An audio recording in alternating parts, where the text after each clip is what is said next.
Before joining Preschool All Stars, she was an elementary school teacher in the midst of another year of unrealistic expectations. Any elementary teachers relate to that? I see Sam. Vivian, I see you. After joining Preschool All Stars, she started an online preschool that reaches children nationwide. She is blessed to teach 15 2 to 5 year olds who have allowed her to continue to have fun teaching and still be present for her family. Tonight, she's going to speak about local or online curriculum, how to prep your lesson plans in less than 5 minutes. Welcome, Jessica Watson. Woo! Of course, this should be very straight to the point, of course, for local or online curriculum, how to prep your lesson plans in 5 minutes or less. And we'll go ahead and get to it. Just to give you some information about me, I'm married and have 3 daughters who are all school aged. My youngest 2 have been in my preschool since it started, so that's been exciting. Like we mentioned earlier, I am a state of Texas certified educator, and I started teaching officially in 2012. And I am certified in early childhood education all the way through 6th grade.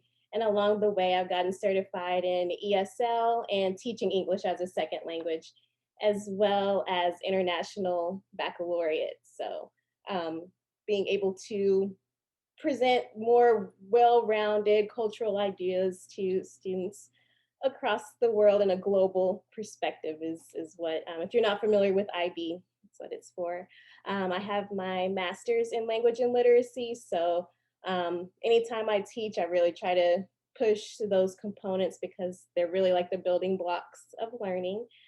I've spent pretty much my whole teaching career teaching kindergarten, so now moving to preschool has been really fun and exciting to be able to take that step back and just teach from a perspective to get kids ready for kindergarten.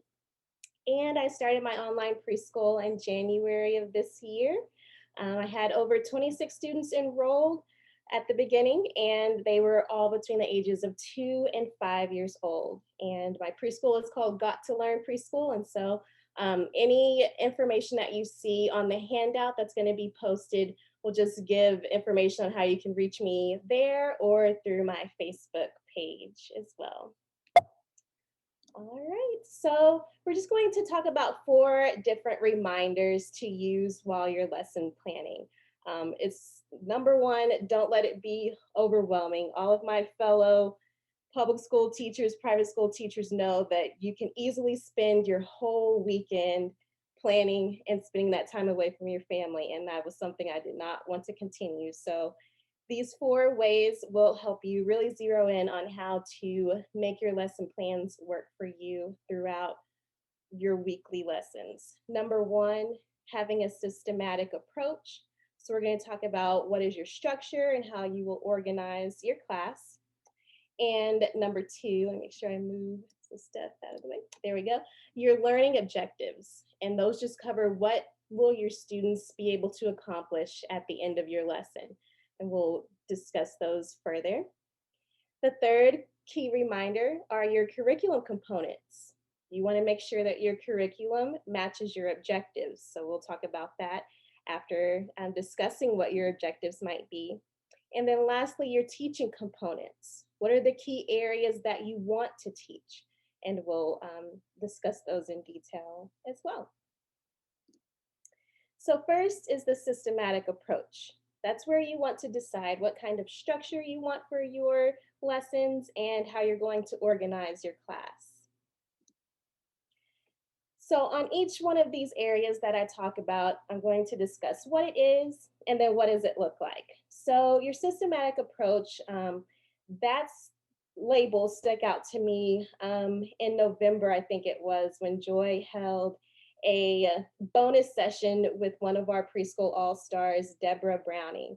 And I really feel like I connected with her because she was an early childhood educator. I felt like right when she was talking about how she left the classroom and she was able to bring everything that she learned into her preschool online, everything she was saying just really connected with me. And if any of you remember that Zoom, it just was really beneficial to me starting my preschool. So When she mentioned that phrase, systematic approach, it just reminded me of the basic concepts that you want to teach each time, regardless of the age of your class, regardless of what day it is, just having a routine and being persistent, which Deborah this evening also mentioned as well. And so having going after Deborah and our last speaker, just really, a lot of these things are going to sound repetitive, but they're really important. Some of the concepts that you teach may vary in how complex or how difficult they are, but your routine needs to stay remotely the same. So if you're always changing things every week, not only is that going to make you have a lot of work to do, but kids and younger kids at that need routine and to know, okay, today we might be doing a new letter, but I know that we might have a craft to do with it, or we're going to be singing a song. And so just keeping that predictability is very important. Doing so will allow you to have more consistency, productivity from your students, and just create your standards for teaching, show value in your preschool and who you are as an educator. Your students will gravitate to your routine and they're likely to stay engaged. So don't think they'll get bored if you're doing things over and over again, because as we'll discuss later, you're going to be changing throughout themes, or whatever the niche is for your school is going to help you keep that routine in place. Thematic learning is an easy way to maintain your system. I am a preschool in a box owner, and as being an educator for so many years, yes, I could create my own curriculum and may do that in the future. But starting out, these are the guides that I really gravitate towards, ones that have things that complete my preschool. And we'll talk about some of the things that you want to look for in a curriculum, um, and how you'll be able to pick those things out as you're doing your planning. So the main thing that we want to take away from this topic is, once you know what you want to teach, create a plan or a template so you can modify it as needed. I'm still one of those people that, I guess, just from having to turn in lesson plans, I have to have it written out, typed out, and put into place for me to see visually. You can make it as detailed or as basic as you would like, and we're going to take a look at some samples, but just try to stick to a cohesive plan as much as you can. And then once you finally kind of get how you want to do your plan each week, just plug everything in. Whenever I pull out my fundamentals curriculum each week, I'm just going through, and I got to help create the online curriculum, or not create it, but just kind of put it into print for you. But being able to pick out the things that you're going to have in your lessons each week, it makes it a lot easier when you have a curriculum that follows your method or mode of instruction. So that's the key thing, is making sure that you do things as routine as possible so you're not always changing up what you're doing. So what does it look like to have a systematic approach? Let's use circle time as an example. You want to create a plan for the order in which you guide your students through it. So every day, this is what happens in my preschool. I'll show them a calendar. Of course, I keep one behind me because they understand that that's a tool for us knowing and understanding days of the week and dates in our year. But I also put one up on the screen that's interactive. So we talk about the days of the week. We'll go into the date, any holidays that are coming up in the month. We'll talk about the months of the year, seasons, and weather. And we're not talking about each one of them every day, but we're going to hint at it. You want to keep your classes rolling. So that's something that you can plug into your plans very quickly. You know you're going to talk about weather, just like Miss Deborah mentioned earlier this evening. These are things that we can just go through and have conversation about very quickly. So you can be creative while doing these things every day, changing out songs, but always hit the key concepts in a similar way. Okay? So here are 4 different examples of planning templates. Of course, your curriculum, just like our fundamentals curriculum, has a template for you, but you may want to have one that's specific to your school. Say you have hired another teacher or something like that. You want to have one that's specific to what your school needs. So you can see the 2 on the left-hand side are filled in, very detailed or as basic as you want. And then the 2 on the right-hand side are blank. Of course, you can manipulate what you want to have in your lesson plan, but these are just here to kind of give you an idea of what you know at your headings that you want to talk about every day. Even if you have two separate classes, a morning and an afternoon, you can split those up, you can have it all together. But I would recommend just keeping it at one page length so you're not constantly flipping through as you're fleshing out your plans and trying to figure out, okay, what do I need to get for today? Just having a broad idea in your mind, but when you're trying to plan very quickly, you just want to type in, we're going to do the pineapple song, we're going to sing about the letter A, just to kind of keep it where you know what you're going to be learning for that day. And then as you get closer into that lesson, just fleshing it out a little easier. So the next thing we're going to talk about are the learning objectives. What would you like for your students to be able to accomplish by the end of your lesson? Um, that's where you want to start. Just like our last speaker mentioned, you don't want to find a read aloud and then have a whole lesson about the book. You want to have your objectives there, even if it's in your mind, not necessarily have to type them out, but what do you want your students to accomplish when you are finished with your lesson or the topic or the concept that you're doing? So these are just clear, specific statements of what your learners will be able to do at the end of a lesson. So that's based on your activities, your teaching, and any learning that has taken place. By the end of your lesson, they should be getting exposure to your objective. So for learners that are early childhood learners, as we are focusing on in many of our schools, don't expect them to have mastery after all of these lessons that you're teaching. Maybe by the end of the week, some of your students will have mastered a concept. But you're really there to just create exposure, create experiences. They're going to remember the activity that you did over than just showing them something, making sure that they have something hands-on. So make sure your objectives are clear. Whatever you're doing and teaching will show them this is what I need to be learning at this particular moment. So what does that look like? Let's take something simple that we are really know that's important for early childhood or in preschool. Letter of the week. They should be able to recognize the letter, sound of a letter, write the letter, think of some items that start with the letter, and maybe incorporating that with a song, a poem, or a rhyme. And these are things that are happening throughout a week or however length of time you are discussing or learning about something. So you're revisiting those and making sure that you are at least hitting on it and engaging them in some way. By the end of the lesson or week, they should be able to identify one of these concepts as an evidence of learning.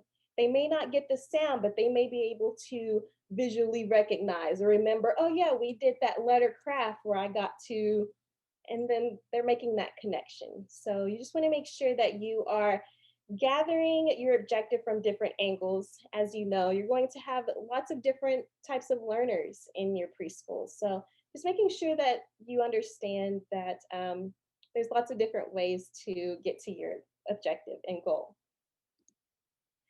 The third thing we're going to talk about are your curriculum components. And so I am not going to try to sell one curriculum over the other, but just after having have had a lot of experience with different curriculums, you want to see if your curriculum matches your overall objective.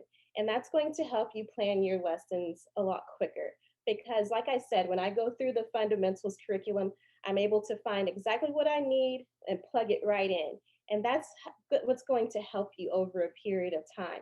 If you're constantly trying to make it up on your own, which is okay, you're just not going to be able to spend as much time fleshing out your plans as you are trying to recreate them.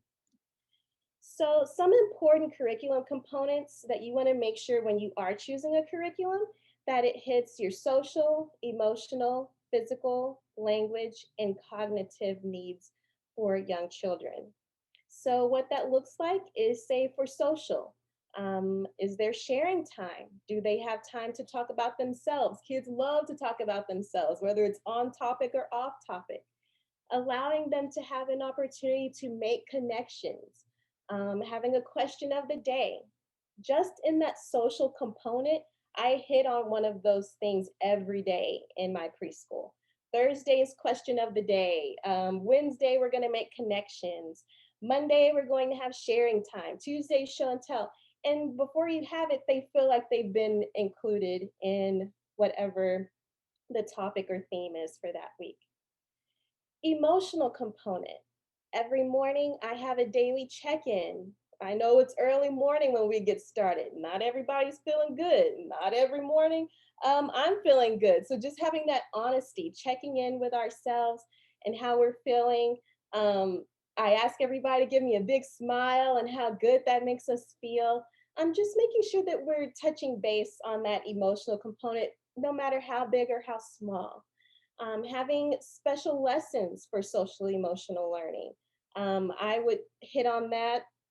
If it was a review week, I would say, well, this is going to be our week that we talk about compassion or feeling happy. What does that mean? Finding other words to discuss our emotions.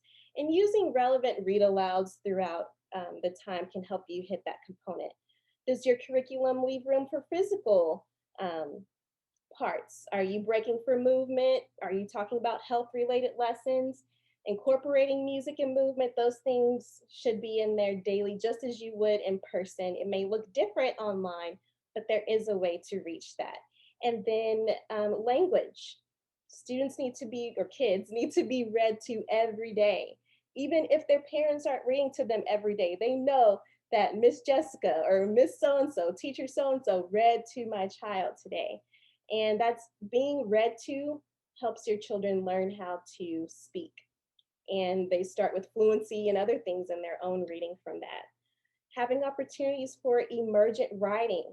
2 year olds are not going to be starting out with sight words, but drawing pictures, no matter if it's a scribble, if they're able to explain their picture, those are kinds of things that start with emergent writing. Various languages. I know we have lots of preschool owners here who specialize in different languages and sign language and other things that are going to make kids learn in a much broader way. And then having poems, rhymes, and songs. Those things should be embedded in your lesson, just very quick ways every day. And then the cognitive parts of a curriculum. These are lessons and activities for developing the literacy, numeracy, science, art, and social skills. These are just the things that are going to make your student feel like, okay, I learned something today. I did math today. I did this, just to help them feel like they are actually learning something that's preparing them for the next step, which it may be kindergarten or wherever they are academically. And then lastly, your teaching components. What are the key concepts or contents that you want to teach? These are things that should stay every week in your lesson plans to help you know this is the focus of our school. So they may vary based on your unique program. For me, I'm kind of more of a kindergarten prep type of preschool where I hit on everything. And that can be a challenge because coming from a classroom where I feel like I have to teach everything, to knowing I don't have time for that every day. So I really like that we have preschool owners in our system or in our group that hit on religious types of components for what they want to teach. Maybe it's kindergarten readiness or reading prep, different foreign languages, or STEM or the arts.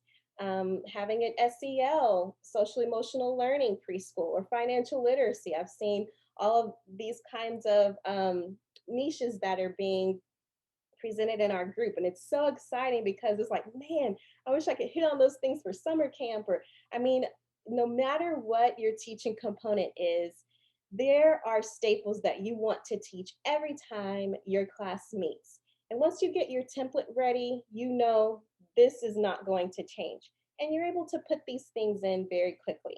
So keep your planning fresh and exciting with new themes or cultural celebrations, events, and holidays. That was such a great idea I saw from Deborah with the voting. Like some things I try to say, do I shy away from it? But there's always a way to bring it down to our levels of kids that are developmentally appropriate. So, what does that look like? Each time my class meets, we learn about the monthly calendar and weather. Numeracy, so we're counting by ones, maybe fives and tens, depending on which group I'm with. Identifying numbers, subitizing, which is just a big word for saying how many fingers am I holding up, or how many dots do you see on this card. Writing or showing numbers. So I might just put in our number of the week, and today we're going to be counting to 50. For literacy, these are your constants. Almost done. Your letter of the week, maybe having a sight word and doing some word work with that. After spring break, I started introducing more sight word poems, more sight word books. Having shared reading poems. Those are the kind of things that keep your kids engaged. And I was able to see very quickly who is a fluent reader and who might just want to repeat after Miss Jessica. So I didn't do any grand assessments this first time because I just like to see organically what the students can do. And then, of course, having your read alouds every day. Kids love being read to. And then every day we are focusing on either one of our shapes or colors. I think Thursday was our shape day. Tuesday was when we focused on the color that's included in the curriculum. I may not be able to hit everything every day, but planning it out very quickly lets you kind of work your way into what you're teaching. Of course, we had a time to talk about the theme, our life skills, ways to make conversation, which I mentioned earlier, like with sharing time, question of the day, show and tell. And something that I love that I added for SEL every day was just having a weekly affirmation. Before we left every day, we had an affirmation. I am proud of myself. It's okay not to know everything. Just leaving with one phrase that we are all connected to at the end of our time together. If you love today's episode, then you are going to love this. I want to give you a free gift in your hands. This is a copy of my book, Start Your Preschool, and I want to get it to you for free. Yes, I said for free. It is a 300-page book. It'll help you learn the step-by-step process to actually starting your local or your online preschool. Every single step that I walked myself through, as well as the thousands of women who've created their own successful preschools, have gone through the exact steps listed in this book. Not to mention, I also share 20 amazing women's stories. So you can see how not only did it work for me, but it works for amazing women just like you as well. I want to get you this free copy. Just go to freepreschoolbook.com or click the link in the description and we'll get it to you today. Again, just go to freepreschoolbook.com and we'll get it right to you.